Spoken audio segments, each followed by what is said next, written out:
I pledge allegiance to the flag of the United States of America and to the republic for which it stands, one nation, under God, indivisible, with liberty and justice for all. Thank you. Katie, would you perform a roll call, please? Councilwoman Gotchel? Here. Councilman Duran? Here. Councilman Jackson? Here. Councilman Looper? Here. Councilwoman Camp? Here. Councilman Tucker? Here. Mayor Nichols? Here. I'd like to call the Craig City Council meeting, June 10th, 2025 to order. First item on the agenda is the consent agenda. Approval of the minutes for May 27th, 2025 regular council meeting. Approval of the bills through June 5th, 2025 in the amount of $396,304.53. Council. So moved. Second. You? Yep. Councilmember Looper made a motion to approve the consent agenda as presented, second by Councilmember Jackson. Any further discussion? Hearing none, all in favor? Aye. Consent agenda is passed. Next item, item 2, the agenda. Approval of the agenda for June 10th, 2025, regular council meeting. Mr. Mayor, I'll make a motion to amend the agenda tonight by removing agenda item 8C, which is resolution number 11, 2025, and removing agenda item 8B, which is resolution number 12, 2025. Second.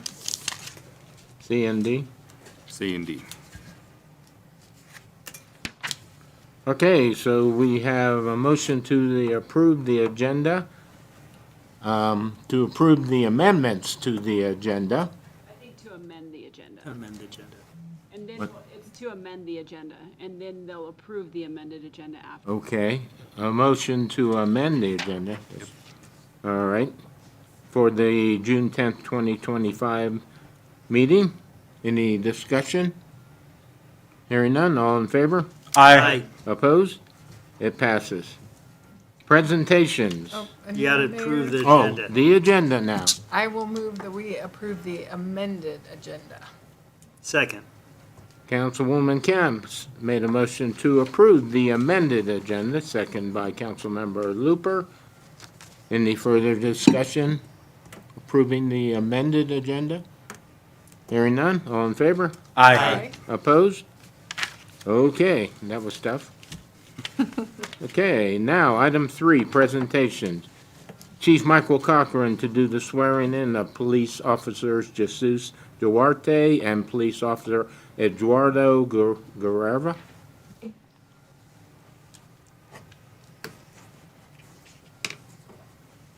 What's it? If you would, raise your right hand and repeat after me. I state your name, Jesus Duarte, do solemnly swear or affirm do solemnly swear or affirm that I will support and defend that I will support and defend the Constitution of the United States, the Constitution of the United States, the Constitution of the State of Colorado, the Constitution of the State of Colorado, and the Craig City Charter and the Craig City Charter and municipal ordinances, and municipal ordinances, that I take this obligation freely that I take this obligation freely without any mental reservation without any mental reservation or purpose of evasion, or purpose of evasion, and that I will well and that I will and that I will well and faithfully perform my duties and faithfully perform my duties as a police officer as a police officer for the city of Craig, so help me God. for the city of Craig, so help me God. Congratulations.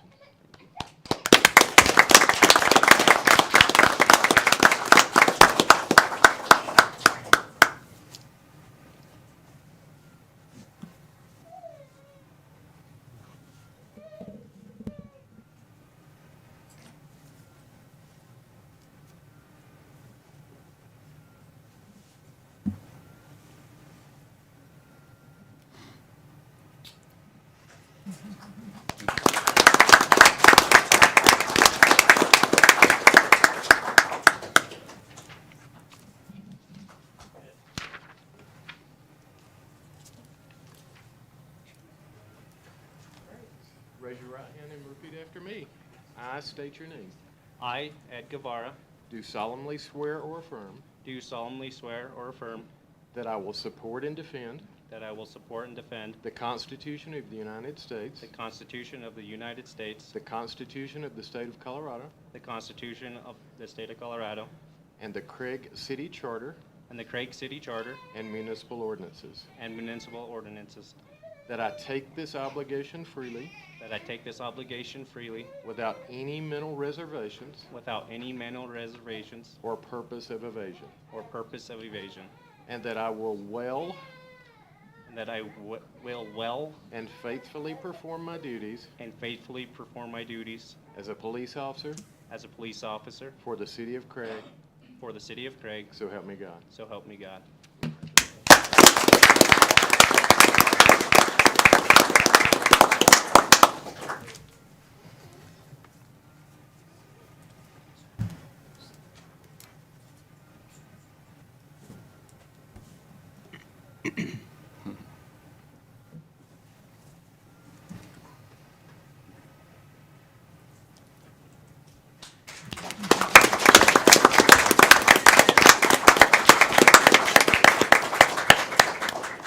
And I would just like to say welcome and thank you for your commitment to serving our community. All right, item B under presentations, Zebulon White and Tristan Littlejohn with Colorado Department of Transportation to present the traffic lights located at 4th and Randy. Hello, can everybody hear me all right? Yes, go ahead. Can you hear me? Yes. Yep. Okay, hey, appreciate y'all having us. My name's Tristan Littlejohn. Reintroducing myself, I was here on the 27th, and with me is Zeb White. We've been kind of looking into the intersection at 4th and Rainy and 4th and Yampa. The topic of today will be talking about 4th and Rainy, and just to kind of reorient to where we're at here. CDOT conducted a traffic signal analysis on the signal at 4th and Rainy. The initial findings suggested that the removal of the signal and reallocation of funding to another city safety or pedestrian improvement project may be a more suitable use to serve the community. Now, what we've done is we've taken that idea and we've looked at potential intersection modifications. And Zeb has explored possible upgrades to the intersection with a little bit more depth. I'm going to go ahead and turn it over to him to kind of explain what his findings are. Hello, I'm Zeb White. I'm with our traffic and safety unit. I'm on the design side of things. I'm going to try and share my screen and walk through this concept. Okay, so I should be sharing my screen. I hope you guys can all see this and follow along. So we made a couple of improvements to this intersection to try and improve the sight distance at this intersection. So we shifted the lanes to the south. These are two 11-foot lanes, and then there would be an 8-foot shoulder on the north side to try and move vehicles as far south as possible, to give them the most distance to look up around the corner. And then we did a sight distance analysis using the 2018 AASHTO Green Book. And this table shows the calculations for how we determine what the minimum sight distances are. So we take this equation, we plug in the 25-mile-an-hour design speed and the time gaps for passenger vehicles, the time gaps for utility trucks or like single unit trucks, and then the time gap for combination trucks. So this would be like your full-size semi-truck. And we get different sight distances that those vehicles need to be able to find a gap and enter into the roadway from a stop controlled condition. So that would be stop signs on Rainy on the north and south legs, and Highway 40 would have no stop signs, so that would be through traffic. That's kind of the scenario that we were looking at. And based off of these calculations, these sight distances are measured. I'll start on the southbound leg. We went from the, we'll call it the west edge of the southbound lane, and we measured from the center line of the roadway back. So the first distance is for a passenger car is 240 feet. That would be this line, which reaches about to where this car is going around the corner. For a single unit truck, we need 315 feet, which kind of goes back through these trees a little farther around the corner. We can still meet that sight distance. And then the last one for the combination truck or like a full-size semi would be this 386 feet. This one goes back and kind of crosses over this private property right here and reaches all the way back around the corner to here. On the south leg, we again started from the west edge, measured from this point along the center line back, and these distances also are, they're just a little shifted farther to the east, but not by much. And again, the combination truck does cross over the private property and kind of through this tree line, and they would need to see all the way back here. The challenge is that since a couple of these sight lines cross over this private property, we have no way of controlling any obstructions to that sight line. So if this property owner were to develop a large enough building right up along their property line to block that, we couldn't do anything about it. And so that's one of the reasons why we can't guarantee that we can provide enough sight distance for a two-way stop control.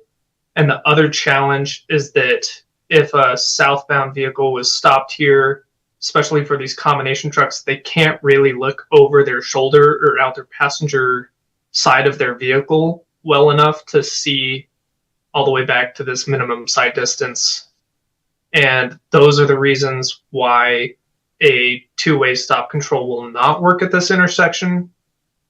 So the next steps are, I guess, we're going to stick with our original plan to upgrade the existing signal infrastructure at 4th and Rainy, like we are with our current signal project going on. And we are not going to pursue converting this to a two-way stop control intersection. I hope that makes sense. If you guys have any questions, Tristan and I are happy to answer questions about this or anything related to this. Council? Well, I think this was the consensus when we held our workshop, that the city really didn't want to see that traffic signal go away. So thank you for listening and taking these new measurements and taking heed in our concerns, and that it worked out as well. Yeah, absolutely. We just, just want to make sure that we're taking the right steps to make it work for you guys, make sure we're allocating resources appropriately. And So is there going to be any enhancement to the crosswalk there as well, or? Not with the current upgrades to the infrastructure. With the project that we're doing right now, we are adding new conduit. We're replacing the signal cabinet, which kind of controls when the lights are green and red. And the detection cameras we're upgrading, but that is it. We're not replacing the signal poles or mast arms. We're not making adjustments to the sidewalk or the curb ramps. Nothing else aside from kind of the equipment that the signal needs. Okay. Council, anything else? Thank you, Zeb. I appreciate it.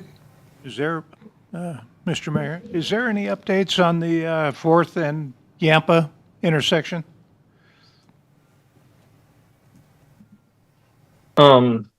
So to answer that, as for the 4th and Yampa, we anticipate having another meeting like this in the future, working with you guys to come up with a sort of a more developed plan and what that could look like. Now, this one was so rushed to try to get it in front of you guys just because of the time constraint for the current upgrade project.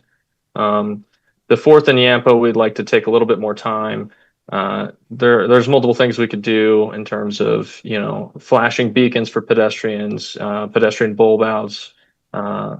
So that's something we would like to schedule a later meeting to talk to you guys about. Great. Anything else, staff? Hearing nothing, then we'll move on. Thank you again. Thank you guys for your time today. We really appreciate it. Thank you. Thank you. Okay, item 4, Mr. Brixis, you're up. Thank you, Mr. Mayor and council. Just a few things here. I hope you got my report. Carl Ray and I will be presenting in Grand Junction on the South Glen Erie Tank renovation that's slated to occur this year, and that grant is will exceed about $356,000. Total project's about $715,000 or so. And so, anyway, that's the 17th of June. We'll go down and present for that particular project. After last meeting, we closed on the Cobb property acquisition on the sand rocks up there that the council had approved. So that's finalized. We have current CHA meeting planned tomorrow night for 5:30. I hope everybody's got that on their calendar. Milling and overlay activity currently at Tucker, Russell. It looks like 7th Street, and I think there's one other street involved with that. I think a portion of 8th, but I'm not sure. So that's in progress. The landscaping is nearly complete at the townhomes. It looks like next week sometime. That should be, hopefully into next week, it'll be pretty much completed.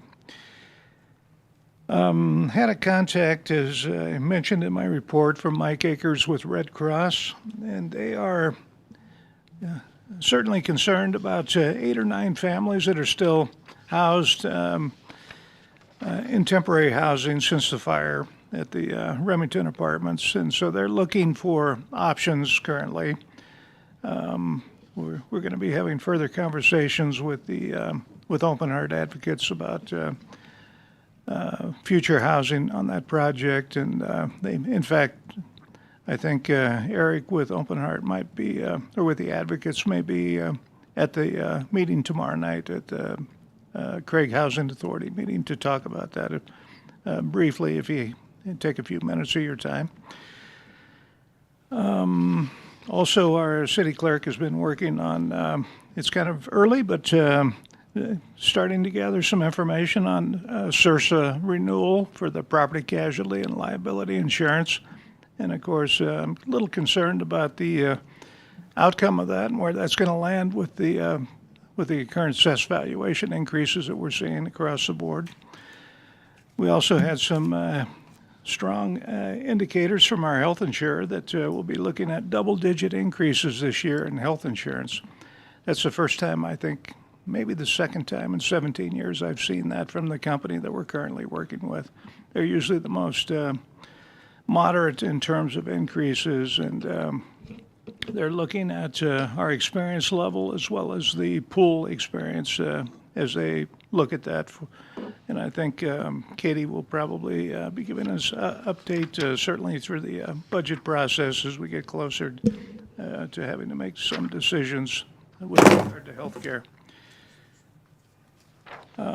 In addition to my other report agenda items, if you have any comments on those, I'd be willing to discuss, or that's pretty much my report for tonight. Council, questions? Thank you, Peter. Okay, thank you. Council reports. Ms. Scotchell. I don't have a lot to report tonight. I don't have any meetings, didn't have any meetings these last couple weeks. I do have a couple next week, as well as Whittle of the Wood next weekend. Councilman Duran. Yeah, I had no meetings.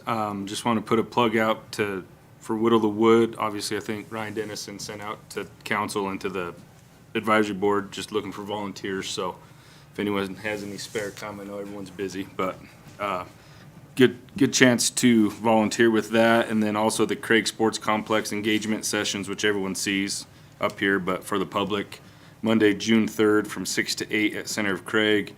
As well as Tuesday, June 24th from 8 to 9:30 at Prodigal Sons. Good chance to get introduced to this potential project and to give your information or vision or anything you want to contribute to this potential project. So good time to get introduced to it, and that's all I have. Good. Glad you brought that up. So hopefully it'll be a good turnout. Mr. Jackson. Yep, I got nothing also. Okay, Mr. Tucker.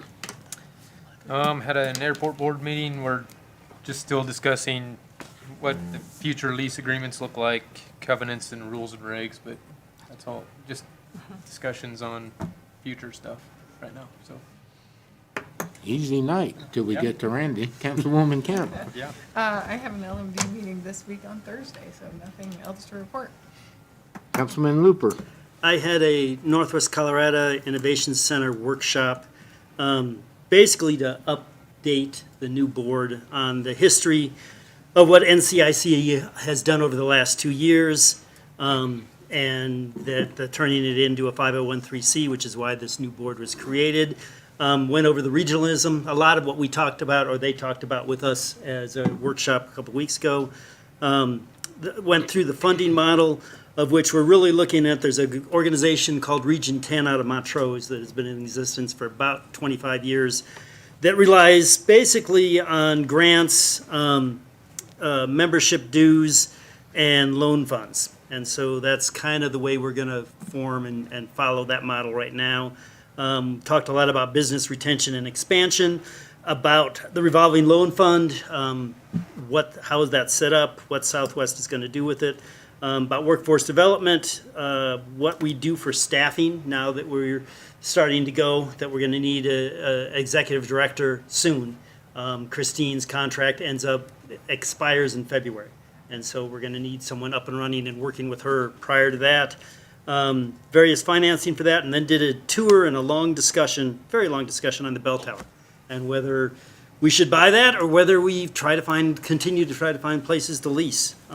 Because the goal of NCIC is to be in one spot where we can have offices, have the SBA, have various other organizations tied in with economic development with us. And that's hard to find in addition to Classroom in Craig.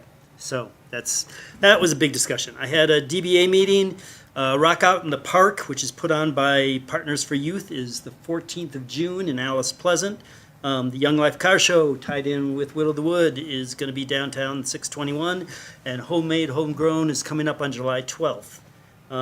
Went to the CML spring meeting over in Steamboat. It's just a good opportunity to network with other leaders in our area. Got to talk a lot to Hayden and Meeker people in addition to Steamboat, and to hear more what CML is up to and going on. So I went with Peter and Mindy and Chris, and it was just a good night. We had a RTA Formation Committee meeting, had a long discussion about financing. Right now, the IGA bans property taxes, and so we really are deciding whether we should keep that ban in place or open it up as a possibility of a mixture of financing in the future. So that went on for a long time, and we did not come to a decision on it. Even though each city has approved the IGA, it isn't finalized till August, so we can make changes with that until August. The other discussion that went on for a long period of time is right now it's set up where Steamboat and Routt County need to approve the RTA in order for it to pass.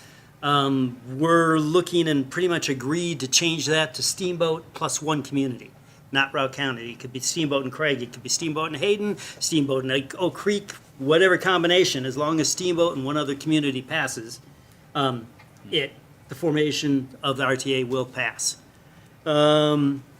What else? Promotional materials. That's coming out soon. Hopefully we'll have them in time for Whittle the Wood. The chamber is going to have a booth there talking about chamber things and LMD and other stuff, and hopefully we'll have stuff about the RTA there. And they are sending out a mailer to everyone in the RTA, so basically everyone in Craig, on about the second week in July, just talking about everything dealing with the RTA and getting opinions on it. And then I had a chamber finance meeting this afternoon discussing the Chapmans and their loan agreement with us to take over the old chamber building. And that's it. Thank you, sir. And I'm going to take a little time now to talk a little bit about the apartment fire at Remington Village. Not so much a lot of the details, I think we all, but I want to recognize some staff that the city's response to that emergency in our community. I was out of town. I was up, had a training exercise in Casper, but I got up and I looked on Facebook and I saw some of the posts. And right about the time I picked up my phone to give Peter a call, Peter and Michael, police chief Cochran, had already been talking, already immobilizing city resources. Law enforcement immediately upon the call went through and woke and got everybody out of the building. Turns out there were 4 vacant units of the 16, so 12 actual units. Actually had the kick-in doors, and of course, the amount of damage on the building, it didn't matter anyway, but heroics on their part to go into a burning building and start kicking in doors and making sure everybody was out. That's one reason there was no loss of life or major injuries in that fire. Of course, the fire department showed up, the sheriff's department was there. Peter was on scene working with the apartment manager. Chief Cochran was mobilizing resources for the victims. The city, I don't know if council or everybody understands, but we have a victims assistance fund through the PD. We did cover 2 nights lodging for all the displaced residents. The rest of the Quality Inn stepped up and gave discount rooms. Red Cross, and really to my amazement, the community's response in general was overwhelming. So, they called and sponsored rooms at the Quality Inn. Red Cross covered some rooms. United Way has covered some rooms. So we have, total 3 weeks for the families that are covered? Pretty much through the end of this week. Yeah. It's covered currently, yeah. But I also want to, the nonprofits in our community sprung into action as well. We had so much response from the community of donations that we had to put out the message in mid-afternoon, please, no more donations. If you want to donate, sponsor rooms. So I walked into the Prodigal Sons Church about midway through the morning, and it was just packed and full. And it just amazes me the community response to emergencies in our community. The nonprofits was the Health Partnership, at ACTSS, Advocates Crisis Services, Community Budget Center in the back, we have them. Love Inc., the Red Cross, Prodigal Sons Church. Peter and I were talking, early that morning, how do we get housing for these or immediate shelter? Because people were standing outside with no shoes and blankets wrapped around their shoulders. I said, give Dana Duran a call at the Boys and Girls Club. They have facilities. I didn't know that was already designated by the Red Cross as emergency shelters, because they have showers and kitchen facilities and whatever as well there. But Dana Duran shows up with the Boys and Girls Club van, transferring people back and forth. People showed up there with food and donuts, so to help, comfort the individuals. So, really quality in, and just so many of our community members reached out. So, thank you, community, and, we do live in a great community. Police, fire, and the sheriff's department's all involved. So, again, thank you.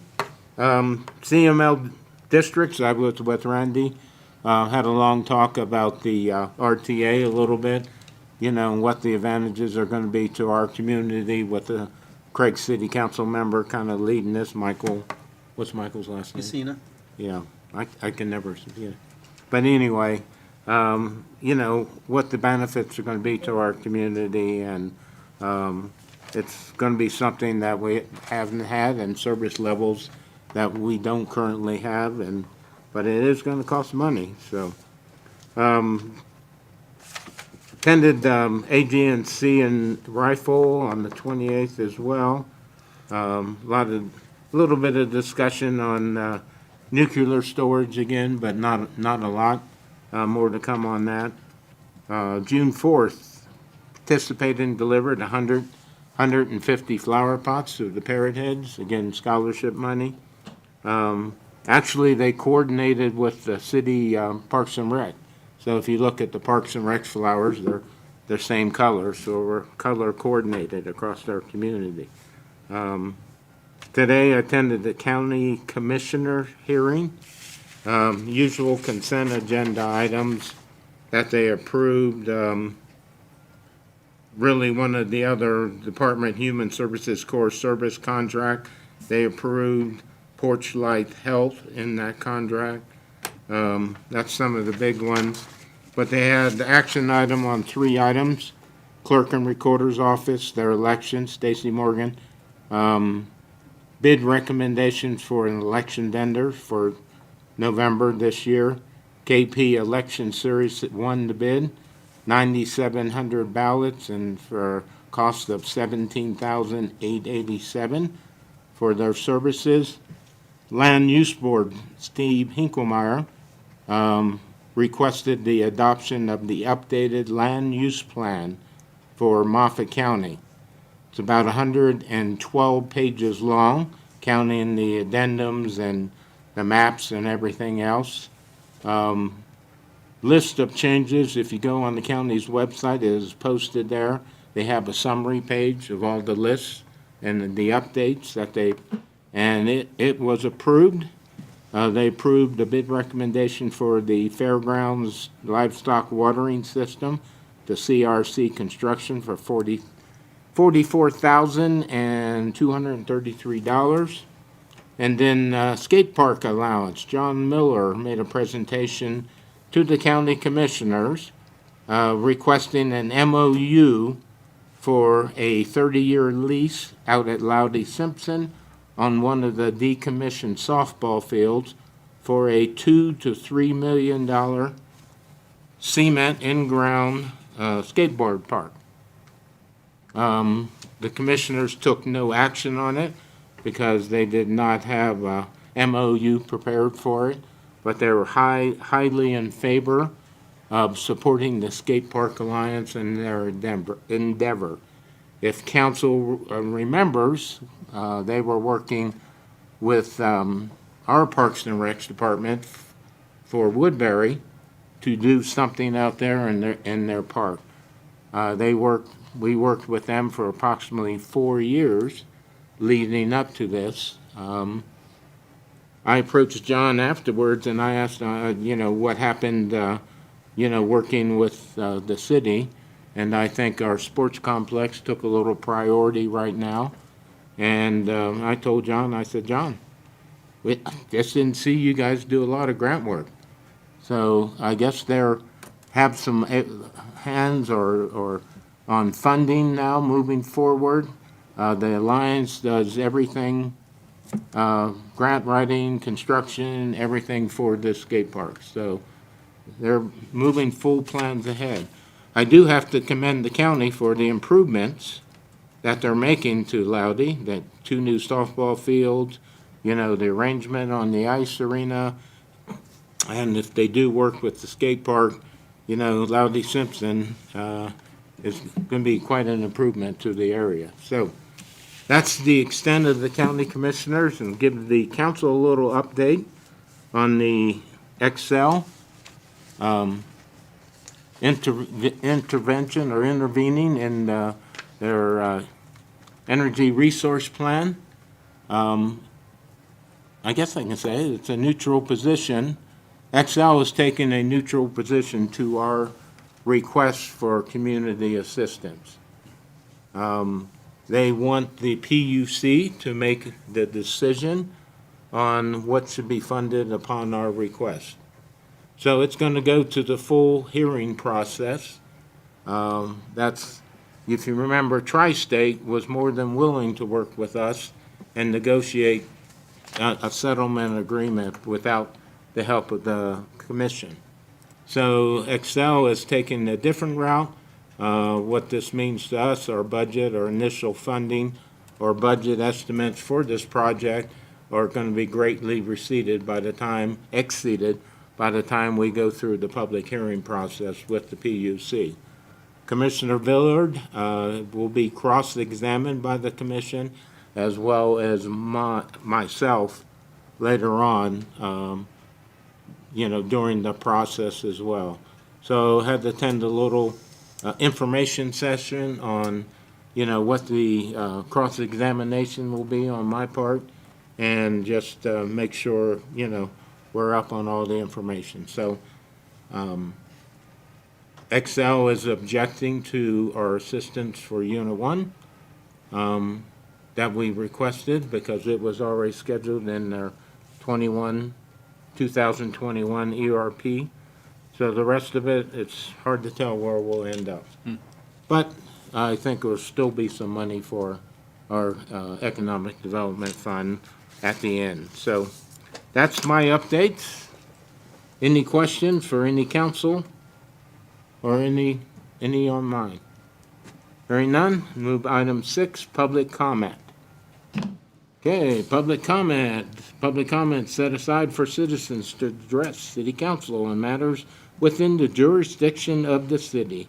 Each speaker is allotted 3 minutes to speak. Speakers may not cede their time to another speaker.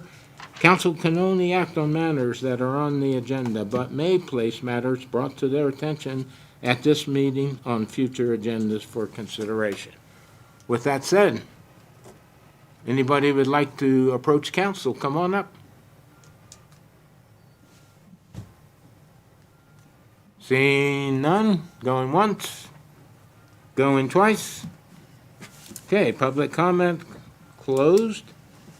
Public hearing, item 7, we have none scheduled. Item 8, other business. Building official Marlon Eckhoff to present for discussion and approval, award a bid for the slide-in truck topper for maintenance supervisor's pickup to Fleet West in the amount of $23,172.35. Mr. Eckhoff. Good evening, Mayor and Council. So last year we put in a budget for Lee Fagan, the maintenance supervisor, to get a new truck and topper so that he can keep all his tools in there and not have them scattered amongst a couple different buildings and that sort of things for when he's maintaining all the city buildings that he does. And so we solicited bids for a slide-in truck body or truck camper, and he added a few other things as well to kind of that he'd see it kind of spec that he'd need to organize that. And so we got the 2 bids. Fleetwood was the $23,172.35. Then Technology International was $53,669. We had originally we'd picked Fleetwood for our original spec sheet, so it obviously meets all of the requirements that we were wanting and is a good bid in that respect. Technology International pretty much mirrored as far as what they are going to supply, other than they were going to include installation in that. I did not have them separate installation because it was over $30,000 more anyway. So I did not have them separate what the installation cost would have been.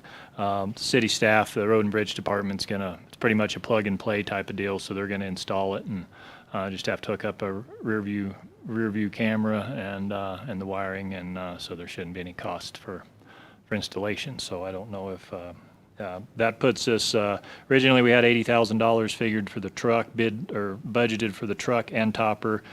If you accept the Fleetwood's bid, we're at $72,567, so about $7,500 under budget. Cool. Questions for Marlon? Hearing none, council. I'll make a motion to approve the bid to Fleet West in the amount of $23,172.35. Second. Councilman Duran made a motion to approve the award of the bid to Fleetwood West, second by Councilwoman Gottschall. Any discussion? Hearing none, all in favor? Aye. Opposed? Item 8A is approved.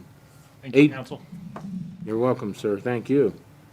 Item B, Police Chief Cochran to present for discussion and approval the TASER contract renewal to Axon Enterprises, Inc. in the amount of $322,297.48 for a 5-year period starting October 1, 2025, then ending September 30th, 2030. Chief. Thank you, Mayor and Council. For those of you that are not aware, Axon is the company that we use for our body cameras, our tasers, our evidence management as far as digital evidence, and have used them for quite some time. Back in late 2021 and originally signed in 2022, we were made aware that the police department had been using a per gig storage plan with Axon. And what had occurred at that time is the calculation of the storage of video that we had with them had gone through the roof and was going to cost the city a lot of money if we stayed on by the gig. So we chose at that time, with council's approval, to go with what's called the TAP program. Now, the TAP program is a special program that provides you body cameras, tasers, storage unlimited, and every 2.5 years it upgrades your equipment to the latest that they have out. That was the program we went with. At that time, it was going to save us roughly $100,000 to go with that program. And we are on the downhill side of our contract with them for that. So they reached out to us and said, look, prices have gone up significantly. A large amount of the pricing that went up was based on the equipment. After COVID, everything went up. So we're offering to do the upgrade today, this year. Will cost you nothing this year out of your budget. But there is significant increases for next year. So to give you some idea on numbers, since we had the initial negotiation in 21 and signed the contract in 22, we've had a 58% increase in the cost for the total package. That equates to about 38% increase in the payments that we pay yearly. Again, it doesn't affect the budget this year. However, starting next year, we would have to increase that line item in our budget by about $17,000 a year. I've looked at alternatives to think, what if we just keep the equipment we have and go back to the storage the way we were doing it? You can look at the packet that I included for you. I think it is page... I will pull up that page number shortly. Roughly, it's going to increase our cost $120,000 over the 5-year period if we go back to the storage by the gig. What is new with this contract? So what's the newest technology that's come out? And I included a lot in your packet, but I'm going to try to go over on a very high level unless you have questions to make this quick. The current taser that we carry is the Taser 7. That's the model that I have here, and it has 2 shots in it. The latest taser is the Taser 10. The Taser 10 has 5 shots in it. So if I discharge twice, I've got to get to the office, get some reloads, put the cartridges in before I can use it again. The Taser 10 increases that to 5 discharges. Another excellent feature about Taser 10 is the Taser 7 typically only was good at about 25 foot. With Taser 10, we've increased that to 45 foot. With the Taser 7 and prior models, you had a difficult time, especially in our area, in the wintertime because thick clothing affected the probes. With the Taser 10, the probes have gotten a lot longer. Now, that doesn't mean that they penetrate the skin any different or any different depth. What it means is that for bulky clothing, it penetrates that much better. So that is the changes in the Taser. Much more effective, longer distance, a lot more chances to discharge it should it not work the first time, or if you have multiple people that you need to discharge it on. With the Taser 10, every officer gets certified for free. We get an instructor certified for free to teach those classes, and that's all included in the pricing. We have docking stations for our batteries. These particular units, it's very similar to the battery that we have. These are smart batteries. We can dock them in the office. Anytime there's an upgrade to the software, it automatically downloads to those batteries on the charger. And when we replace the batteries, it upgrades the device's software. We've had that. We will continue to, every 2.5 years, get upgrades there. We also get what's called a halt suit and training tasers per year cartridges. Those are live cartridges but only work on the suit. That's when we're certifying officers and have to do our annual recert. Those are available. We also get free cartridges for the tasers. Any question on the taser portion? Axon 4 body camera. We currently have the Axon 3s that we use. New features with the 4 is you get a better view. If you look at the page just past the Axon body camera picture, it goes to capture more of the scene. It's going to be probably halfway down.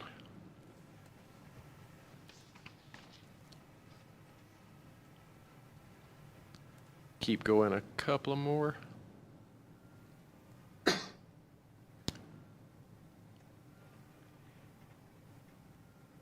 One more page. So on your left-hand side is our current view of the video we would get with it mounted on our chest. The right-hand side is the new Axon 4 body camera. Gives you a wider angle, gives you more more detail in the picture. It's a better camera. Next page. On the left-hand side is the old Axon 3 that we have. The right-hand side is the new Axon 4. So even in low light situations, it clears that up, gives you a clearer frame. You can make more detail out. Next page on that one, please. The other thing about the Axon 4 is it is a fully connected camera. What does that mean? It's got all the features that the 3 has. We have a long run time. We have the battery packs that can be changed out. It docks in a docking station. It has the quick disconnect cord that comes in the car so that if officers need to grab it, they're not breaking anything. It's just a magnetic cord that charges it. The other impressive things about it is it's a live camera. So I have the ability, command staff has the ability on the apps that we use on our phone to update these cameras when we're getting video, to go ahead and label it, get it sent into the system remotely. But it also gives us GPS coordinates on the officer. And the new Axon 4 body camera, with a feature that I'll talk about in just a few minutes, gives us the ability to live stream so we can view the officers in their interactions live from our app. It also gives the ability for us to have two-way communications. So if I'm sitting at home and an officer goes out on a call and says, hey, I'm not really sure what I've got here, can you take a look? They can press a button on their camera and it alerts my phone. Hey, this officer wants to talk to you via the camera and they want you to see what they're doing. So I can point things out to those officers, as well as the commander, the lieutenant, any of the supervisors, and we can communicate in live time back and forth on those cameras. So that's an impressive feature of the camera. Again, it talks about it on the next slide, the bidirectional communications feature. It's communication that's free. It's done over the camera itself. If you go to that page, Axon Respond, this is something they're including in the TAP program that they haven't before, that we've looked at for a little over a year. And this is the program that enables those features and for us to be anywhere and view that officer's actions live in real time. When this program first came out, it was quite expensive. It has reduced in cost, especially now that it's bundled in the TAP program. And again, gives not only us, but if the 911 comm center wants to install this on one of their computers, they can see every officer in the community. If that camera goes live, it shows that camera is live with them recording something. If the taser is armed, that camera starts recording. If your firearms are drawn, that camera can start recording. So they've increased this, and I think that kind of explains, along with just the inflation, why the cost has gone up so much. Again, I've said that I've looked at alternatives, and we can very well keep what we have, although they're out of service time now. And go back to the old program, which is where we're paying by the gig for the storage. But that's going to cost us roughly $120,000 more than this program's costing us. It's going to cost $120 more without the upgrade in. Without getting any upgrade in equipment and adding the extra features, that's just for us to pay by the gig. When did we sign on to this program originally? We signed on at the first part of 22. We found out in late 21 the situation we were in, and started the negotiation process. We were, at that point, we were going to get free upgrades. And now, so is that going to change each time? No. That these are always going to be We this always high? get the free upgrades. I can't tell you what the cost will go up to. One thing that has made ours go up slightly is we've traditionally had 22 cameras and 22 tasers. We now have 26 cameras that we have to have because of the CSOs, and we need 23 tasers. So that's increased some material cost, but a large part of it is just the inflation. No, I understand. Yeah. So the TAP program, depending on the size of the agency, it's worth it because every 2.5 years you're getting new equipment. And that's covered in the cost. But when we originally did this, we thought this upgrade was covered in the cost. And now we're actually having to pay extra. No. Okay. We're at the end of that contract. Okay, it's done. So it's Would have been time done. to make a decision. Do we want to? I gotcha. Yeah, do another 5 years, or do we want to go back and pay more just to store? So what I'm asking council is to allow me to sign the contract to renew it, so that we can go ahead and start the process and lock it in at this year's price rather than wait till next year and potentially face another increase in the cost. So Mike, once we sign that contract, this will be the price for the next 5 years? Yes, if you look on, if you can take us back to the original contract, it is broke out. I think it's page 2 of the, go down one more page. So we will be good until April of 2030. The initial first year, and if you look back, I can give you the price of the first year of the last one, will be $68,920. Then it reduces down to $62,700 for 4 years after that. Grand total of $322,297.48. And again, that's roughly a 38% year increase from what we were paying the past 5. And that contract is expired. It will be expiring next year. Yeah, okay. And the first year, 26, is more money because, why 68 instead of 62? What they do is you pay more the first year to reduce the cost for the next few years. And I think page 1 that I included was the old contract.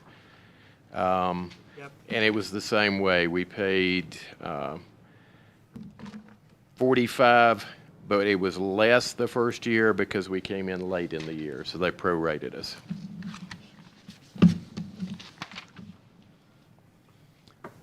Well, I like the technology upgrade. It's by a long shot. It's impressive. Just don't like the actual cost. Yes, sir. I know we can't do a lot about that. It is what it is, so. When is Any other questions for Chief Cochran? Sorry, Peter. Other than Peter? We usually get billed the first quarter of the year. Oh, so we won't see this until 26. Okay. Yeah. Yeah, they won't change anything this year. No cost increase. And Mindy, you had this in your budget projections. Of course you do. Okay. Council, further questions? Comments? Well, no comments till we have a motion, so. With that being said, what's your pleasure? I'll make a motion to renew Axon Enterprises, Inc. contract, 5-year contract in the amount of $322,297.48, starting October 1st of 2025. Second. Councilman Looper made a motion to approve the renewal contract to Axiom Enterprises, seconded by Councilman Jackson. Now, discussion or comments?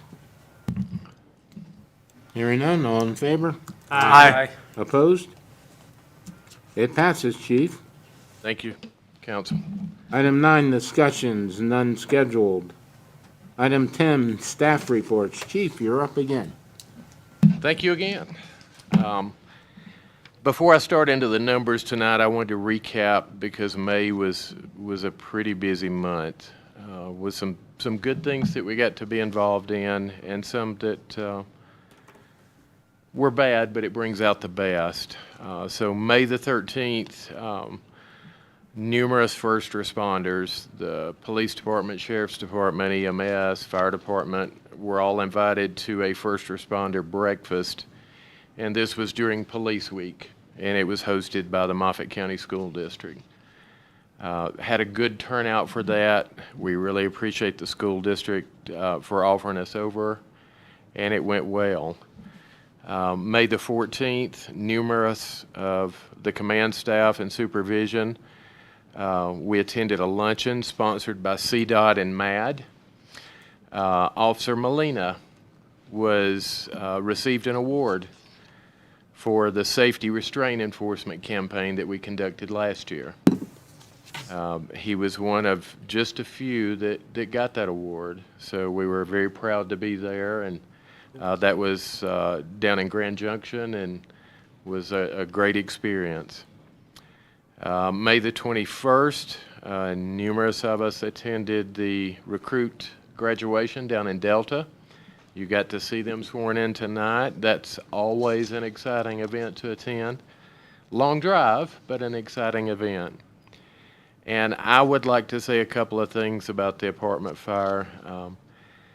There was so much outpouring from nonprofits, from community members, from churches, that it was just amazing to me.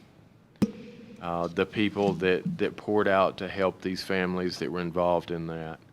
One that I wanted to point out as well, that stepped up prior to knowing that we had the Boys and Girls Club. Peter and I had been on the phone for a while.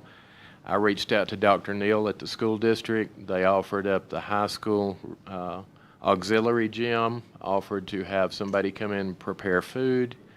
They were offering to send buses for transportation if we needed it. And then things worked out with Dana, and we went that route. This, to be such a tragedy, really shows the compassion in this community. It was unbelievable to see being at the Boys and Girls Club, watching trucks pull in full of stuff. Walmart was a huge support that day. And it was just amazing to see what kind of community we're in. So I'd like to thank everybody involved in that. I'll get to the numbers now. Nothing really significant showing as far as our call volume. Nothing that has stood out to me, so I'll ask, is there any questions on the first page that just give our stats? Okay. So the next page you will see change a little bit. This is one of the pages that we've had traditionally that kind of breaks down every call we've had. This page will be changing after this meeting. We'll have the same information, it just won't be coming directly from the comm center. It'll be something that we have to produce in-house. You can take a look, and one of the big things that I've been focusing on since we hit spring was animal complaints. We had 105 that came through the 911 center on animal complaints. It has been amazing to have 3 code enforcement officers to respond to these calls, and I hope you all know how glad we are that you approved that.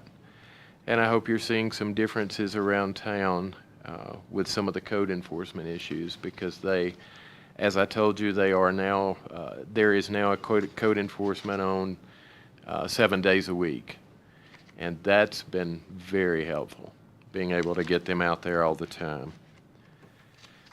Nothing unique on the animal control report as far as the animals that have come in. I think historically we see an increase in the summertime, and then we decrease down in the wintertime for the most part with those.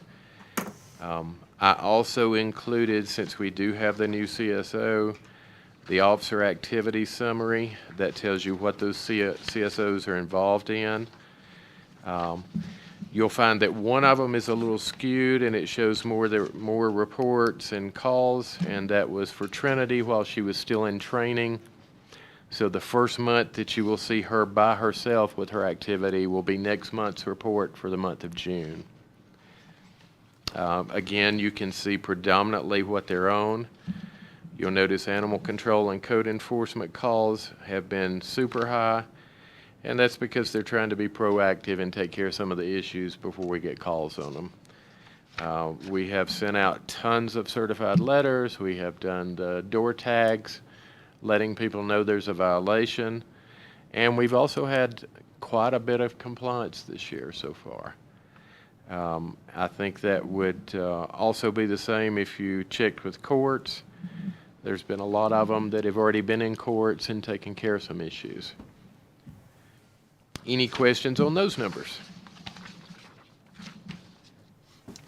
So you did state you're being proactive now. Very proactive. Not responding to calls. Yes. Or complaints, good. So, and I've seen a lot of properties get cut and trimmed here at the end, so. Still more to go, Oh, yeah, yeah, yeah. quite a So- bit. We have a repeat offender property, and this was the earliest we received our notice. So good job. Yeah. Trying to get out already there. got Trying to be out quick this year. Any other questions or comments? Nope. Thank you, council. Alrighty. Item 11, closing remarks and informational items. Only thing I will say is, if I forgot somebody that responded to the department fire community support, I know City Market was there handing out food, Walmart, so many people. Churches. So I apologize, but I'm sure the fire victims recognize your support, so. That Route County, I think their fire department was involved. Oh, yeah, how did I forget?